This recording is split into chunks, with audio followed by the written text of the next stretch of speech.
Hi, my name is Megan, and I am a master's student in social work at the University of Toronto. And today we have with us Dr. Asenath Steiman, who is a doctor or a geriatrician at Sinai Health System and the University Health Network. Dr. Steiman is also clinical lead of Independence at Home Community Outreach Team. And today we are very fortunate that she will be sharing some information around caregiver stress. So welcome, Dr. Steiman. Thanks so much. I was just wondering if you could talk to us a little bit more about caregiver stress and what that is. Yeah, I think I'll start off by saying what is a caregiver?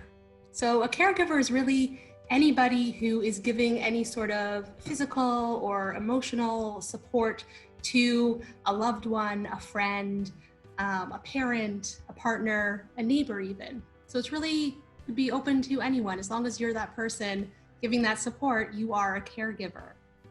And those types of supports can include things like, personal care, bathing. It can include things like helping around the house, helping with administering medications or other sort of medical procedures, and things also like paying bills and keeping track of finances. So it's really quite a broad range of things that a person can be helping someone else with, and that's what a caregiver is. So then it comes to the idea of what is caregiver stress. So caregiver stress is any sort of physical, financial, emotional exhaustion or stress that one might develop because of how much they are involved in someone else's care. When you're trying to identify, if a caregiver is trying to identify, do I have caregiver stress? You want to ask yourself some questions. So looking at sort of that emotional and physical effects, you want to say, am I tired all the time? Is my health more, poor? Is it really declining? Am I feeling guilty about these things? Some people may say, I don't mind, doing the driving and picking things up, but it's really, it's really hard for me to be the one to bathe my parents. It's hard for me to see them that way. So it really depends on the individual themselves and what they're comfortable with, and also how much time they're invested in it. Very often, you're going to have a caregiver who is living with the person that they are caring for. And especially in times like these with COVID, you're not going to be able to have that ability to leave the home and have some, time to yourself, some respite. You're pretty much at home most of the time now with that person. So you are going to be at increased risk. And oftentimes caregivers feel like they have a duty or a responsibility to do everything. Be it, because it is a genuine desire to help, or be it, that they feel like they have a duty. This is my parent, I have to care for them. And that puts a lot of pressure on them. And they feel sort of that society expects them to be the one to care for whoever it is, be it family member, the friend. And there's a bit of shame also, and stigma of saying, I can't do this, I need help. And I think that puts that extra stress on the caregiver and leads them to caregiver stress. What are some at-home self-care tips that you would recommend? It's really just identifying where the stress is coming from, and if it's really an issue of, you need some time for yourself. Sometimes it's as easy as that. It's as easy as saying, I'm going to put aside an hour a day for just myself.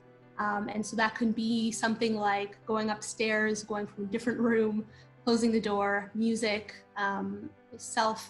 meditation, deep breathing, reading a book, watching a movie. And those are things that you are easily still able to do at home.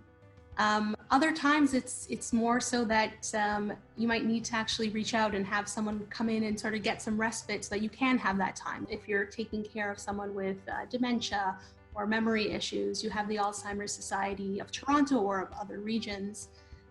In addition to that, there's the Reitman Center at Mount Sinai Hospital, also focusing on Alzheimer's, with specific help with supports and even just teaching techniques to deal with some of the stressors that are involved with that.